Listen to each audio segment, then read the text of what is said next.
총선 전국에 바짝 엎드리면 한국은 먹힐 것이고 중국에 당당하게 맞서면 한국은 중국을 뛰어넘을 것이다.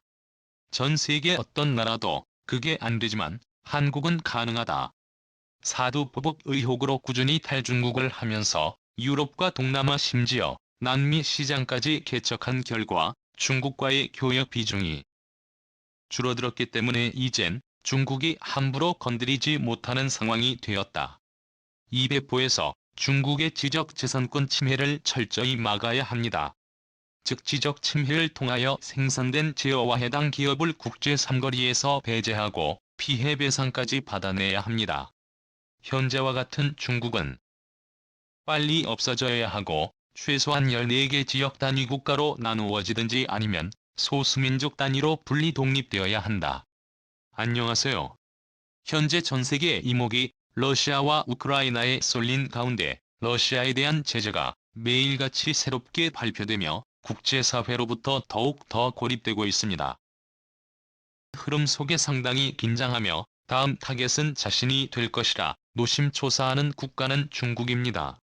미국은 우크라이나에 대한 무제한 지원 법안을 통과시키면서 유럽연합 동맹국들과 함께 러시아를 견제하고 있지만 최근 수개월간의 행보를 보면 아시아 태평양 지역에서 중국을 견제하는 활동이 러시아를 향한 포위망을 구축하는 것보다 더욱 더 강력하고 촘촘하게 이루어지고 있는 것을 확인할 수 있습니다.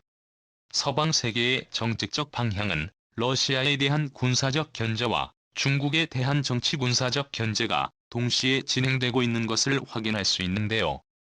최근 중국이 한국의 TF 인도-태평양 경제 프레임워크 참여를 두고 강하게 반발하고 나서며 제2의 사두보복 사태가 일어날 것이라며 경고하고 있습니다. 하지만 한국의 허를 찌르는 반격에 중국은 크게 당황하며 한국과 무한한 경제적 협력을 원한다며 태도를 바꾸고 있는 상황입니다. 한국이 중국에게 어떤 엄포를 놓은 것인지 그리고 중국이 왜 한국에 대해 자세를 굽히고 들어올 수밖에 없는지 자세히 알아보겠습니다.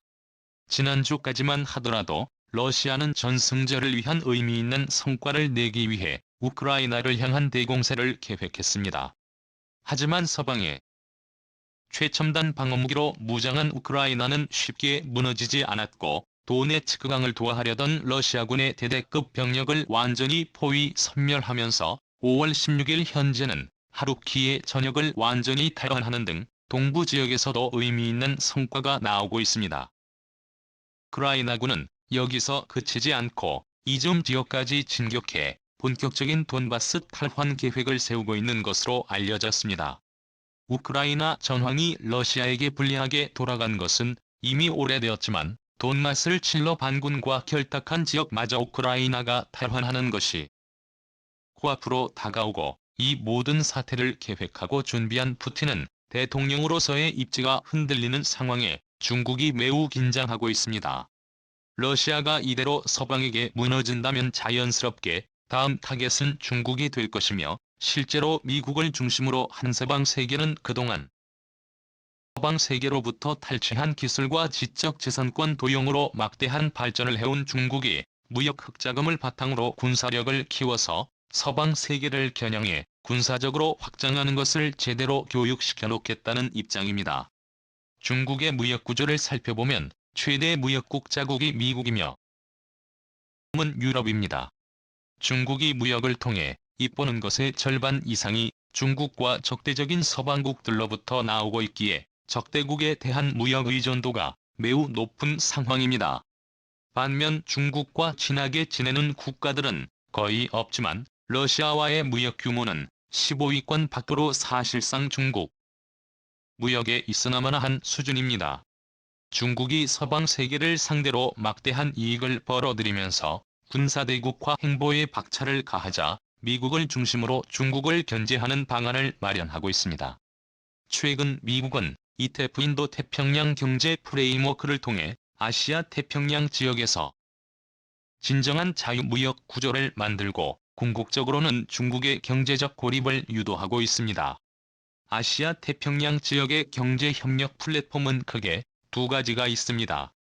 먼저 중국 주도의 램영 내 포괄적 경제동반자 협정과 일본 주도의 7TPP 환태평양 경제동반자 협정이 있습니다.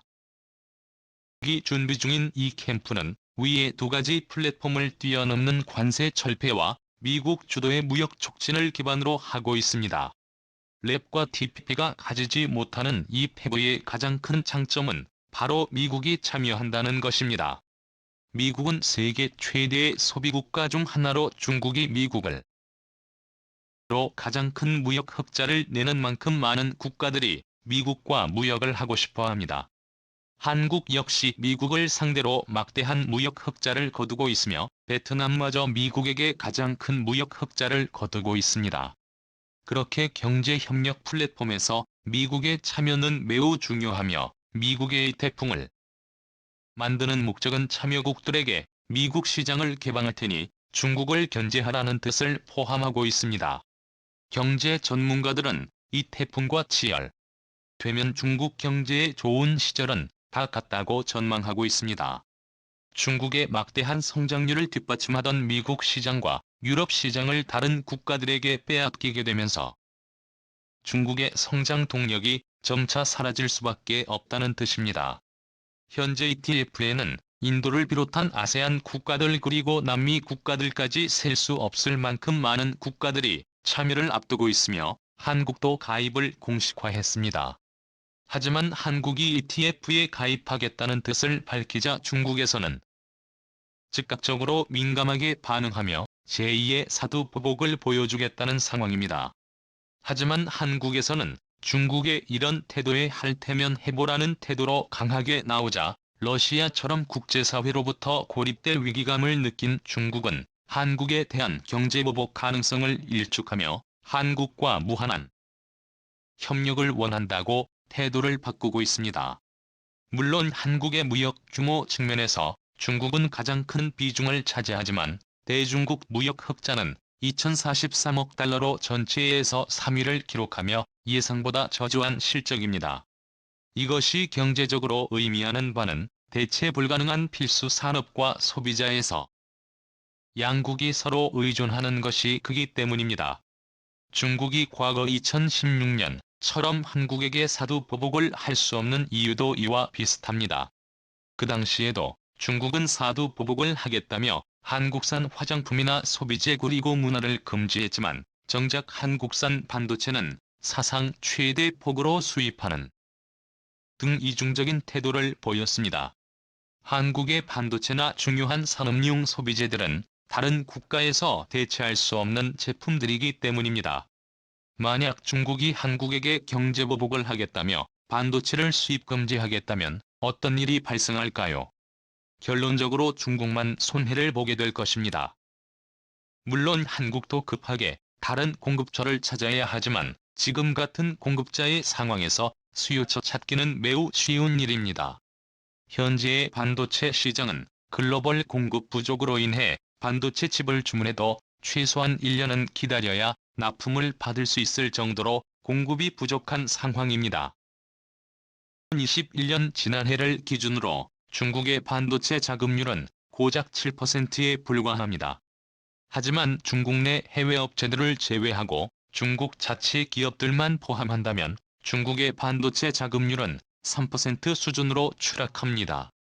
여기에 더 놀라운 점은 서방의 제재로 인해 중국의 반도체 자급률은 늘어나지 않고 점차 감소하고 있다는 것입니다. 따라서 중국이 한국과 무역 규모가 크긴 하지만 이것은 중국이 한국에게 경제적으로 혜택을 베푸는 것이 아니라 중국이 자신들의 필요에 의해서 한국의 첨단 제품을 수입하는 것이기에 걱정할 이유가 없다는 것입니다. 그리고 중국이 한국에게 경제보복을 한다면 한국은 다른 시장을 찾으면 그만입니다. 대표적으로 한국의 영화, 드라마, 음악 등이 문화산업은 전 세계에서 가장 인기를 끌면서 글로벌 트렌드로 자리매김했습니다. 한국의 K-팝은 전 세계 수십억 명의 팬을 보유 중이고 한국 드라마와 영화는 세계에서 가장 권위 있는 시상식을 휩쓸면서 수십억 인구에게 감동을 주고 있습니다. 하지만 여기서 소외된 지역이 딱 한 군데 있는데요. 바로 중국입니다. 중국은 한국의 세계 1위를 휩쓰는 와중에도 한화령을 한답시고 한국 문화를 억지로 하고 있습니다. 결과적으로 중국 국민들은 중국 정부에게 들키지 않게 한국 문화를 소비하고 있는 상황입니다. 중국이 제한하겠다고 엄포를 놓은 한국의 첨단 산업과 문화 산업부터 대부분의 산업 분야는 전 세계에서 가장 잘 나가고 있는데 중국이 없어도 충분히 발전과 경제적 이익 창출이 가능하며 중국이 한국과 교류를 끊을수록 손해를 보는 것은 중국이 되는 구조입니다. 게다가 미국 주도의 ETF가 발효되면 한국에게 인도 시장과 아세안 그리고 남미 시장이 개방되면서 중국에 비해 관세 우위를 얻는 등 여러 가지 이점이 있습니다.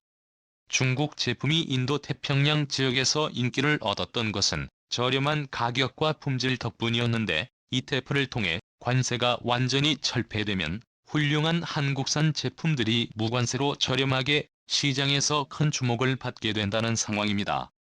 특히 아세안 시장의 경우는 중국과 지리적으로 가까워 중국의 시장 영향력이 크지만 관세에서 차이가 나게 되면 중국산 제품은 점점 도태되면서 최고급으로 인식되는 한국산 제품들이 현지 시장을 장악하게 될 것이라는 전망이 나오고 있습니다. 아세안 동남아 지역에선 중국 제품은 저렴하다는 인식이 강하며 반면 국산 제품은 한국 드라마와 영화 K-팝으로 인해 최고의 인기를 누리면서 동시에 최고급 제품이라는 인식이 널리 퍼지고 있습니다. 동남아의 현재 시민들은 한국 제품을 사용하고 싶어도 관세 등의 이유로 비싸서 사용하지 못했지만 관세가 철폐되면서 중국에 비해 완전한 비교 우위를 가지게 되면 동남아 시장도 한국이 완전히 접수하게 된다는 상황입니다. 결과적으로 이런 경제 플랫폼을 통해 중국은 중국 안에서만 통하게 되어 일종의 갈라파고스처럼 될 것이라는 전망이 나오며 고립이 지속될수록 중국 경제 성장률은 점차 낮아지고 지금처럼 군사력을 앞세워 서인도 태평양 지역으로 진출하려는 계획도 무산될 것이라는 뜻입니다. 중국이 발전하는 것이 줄어드는 만큼 그 파이는 중국 이외의 협력국들이 나누어 가지며 글로벌 시장 경제는 더욱 튼튼해진다는 전망입니다. 중국의 제로 코로나 정책도 큰 타격을 받고 있습니다. 오늘로 상하이 봉쇄 50일차를 기록하면서 중국 경제와 공급망이 마비되고 있는 상황입니다. 최근 미국과 아세안의 정상회담으로 중국 경제에 대한 포위망이 가까워지고 있지만 중국은 시진핑 정권의 실적을 위해 경제 성장률을 포기하면서까지 높은 수준의 방역 정책을 유지하고 있습니다. 글로벌 신용평가기관들은 올해 중국의 경제 성장률 전망치를 3% 수준으로 예상하며 본격적인 저성장 기조에 돌입할 것이라 내다보고 있습니다. 한국 역시 중국과 비슷한 3% 수준이지만 한국은 1인당 국민소득이 3만 달러를 넘어 4만 달러로 향했다고 중국은 1인당 국민소득이 이제 1만 달러를